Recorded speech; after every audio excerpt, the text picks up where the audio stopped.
Chapter 20. I was right about the weather today. I hope the little crocus buds have tiny wool blankets because the temperature dipped back down into the 30s and our classroom was chilly when we rolled in this morning. The public address system blared the usual Monday morning announcements about bake sales and soccer practice. Most of the time, nobody in H5, not even Mrs. Shannon, pays much attention to them. The craziness of our morning usually takes over. Mrs. Shannon had managed to get us a Wii game system. I don't know how. Willie loves the baseball program. I have learned to keep out of his way while he pretends to hit the ball as he watches the screen. Sometimes his swings go wide. A hit, he'll cry out with triumph. Then he'll try to run the bases in the classroom. Even Freddie can't keep up with him. I usually sit in a corner with my headphones on, trying to tune it all out. But today, I listened carefully to the bulletin. My heartbeat sped up, and I jerked my arms with excitement as I heard the principal say, "All students who wish to try out for the WizKids quiz team, please report to Mr. Dimming's room after school." I stayed nervous all day. I didn't tell Rose what I planned to do. I thought about it, then decided not to. Suppose she said it was a stupid idea. I didn't think I could take that. Then I spilled tomato soup all over the front of my blouse at lunchtime. Even though Catherine tried to clean it up, you just can't get red stuff out of a white shirt. I felt like a slob. I wish I had thought of that this morning. I could have told Mom to pack a change of clothes for me. It's still hard to remember that I can say stuff like that now. I didn't go out for inclusion classes all day. I wanted to study until the last minute, but as soon as the last bell rings, I grab Catherine's arm. "Hurry," I type, "to Mr. D's room." Even though I am in the electric chair, we set it to manual so she could push me. I am too nervous to drive. When we arrive at Mr. Dimming's room, a group of kids from my history class are already there, whispering together and going over note cards. They look up in surprise when Catherine wheels me in. "Hi, Melody," Rose says. "What are you doing here?" Her voice doesn't sound as friendly as usual. "Quiz team," I type. "She can't be on the team," I hear Claire whisper to Jessica, wrinkling up her nose. "She's from the retard room." Molly thinks that's really funny. She screeches like a blue jay when she laughs. I decide to ignore them, even though I feel my anger rising. I have to stay focused. Several more students file into the room from both grades 5 and 6. I don't know the 6th graders very well. They have different recess times. I wonder if they're smarter. They've had more time to learn stuff. A few kids point at me and whisper. Then Mr. Dimming hurries in carrying a stack of papers sealed in plastic. He scans the room to see who's here. He frowns slightly when he sees me, but he sets the test papers on his desk and greets us all. "Welcome," he says. "I'm so glad that so many of you have chosen to try out for the competition this afternoon. It's going to be challenging as well as fun. Are there any questions before we get started?" Connor, of course, raises his hand. "Yes, Connor," Mr. Dimming says with a good-natured sigh. Will we get pizza and stuff during practice like last year?"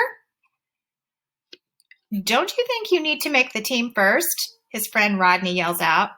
Rodney is right. "Let's do one thing at a time." Mr. Dimming lifts the stack of papers from his desk and holds them like a treasure. I hold in my hand the official test questions from the National WizKids headquarters in Washington, D.C. I will be reading the questions to you just as it's done in real competitions. And then he stops and stares. Everyone looks around to see what has interrupted him. It's me. Mr. Dimming taps the stack of papers for a moment, clears his throat, and addresses Catherine. I don't think it's appropriate for Melody to be here. This is not a recreational activity just for fun. The purpose of this meeting is to choose our official team.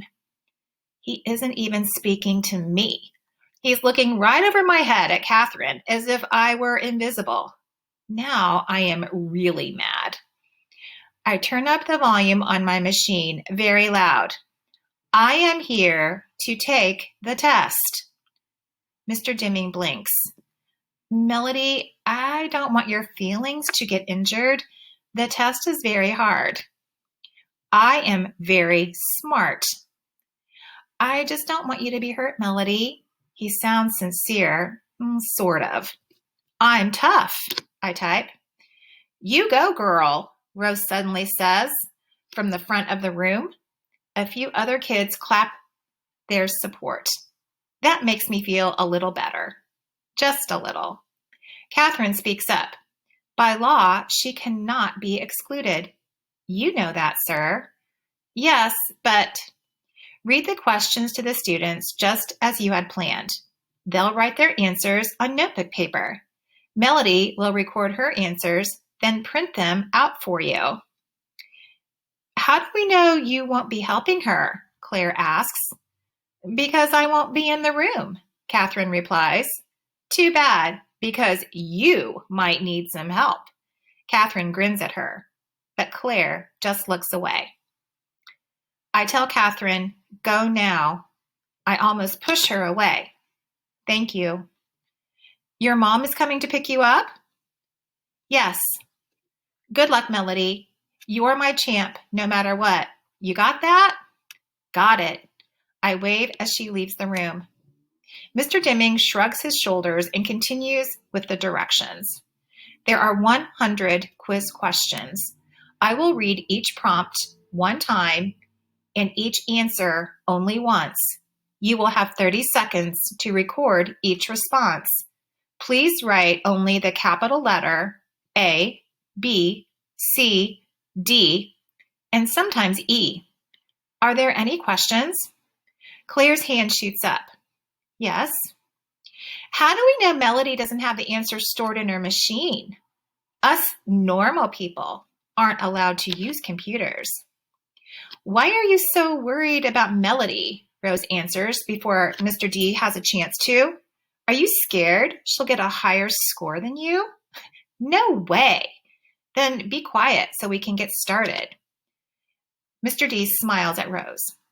Students, get out 2 sheets of paper, one to write on, one to cover your answers. We believe in honesty, but an extra sheet of paper can't hurt. Everyone shuffles to find paper and pens. Then a feeling of quiet expectation falls over the room. Mr. Dimming unseals the official test and opens to the very first page. Let us begin, he says, in his voice suddenly sounding very official. Number 1, the capital of Colombia is A, Brussels, B, Santiago, C, Bogota, D, Jakarta. He pauses while everybody scribbles their answers. I punch the letter C. Good old Mrs. V and her capital quiz cards. Number 2, Mr. Dimming continues. Gerontology is the study of A, the elderly, B, gerunds, C, germs, D, rocks and jewels. I punched in the letter A. So far, so good. The test continues for the next 30 minutes or so.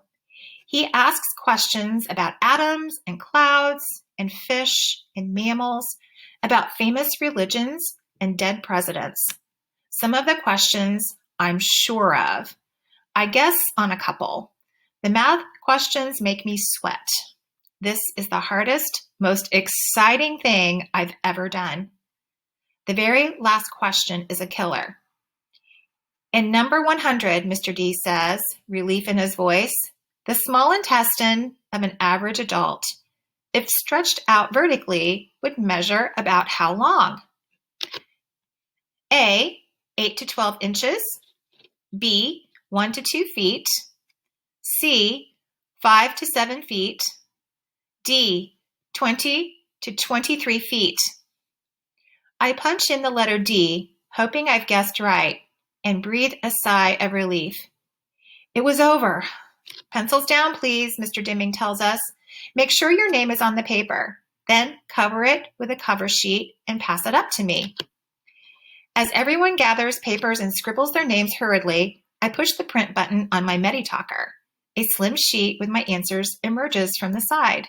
Mr. Dimming walks back to where I sit and rips it off. He doesn't look at me, though. We're done here, he tells the class.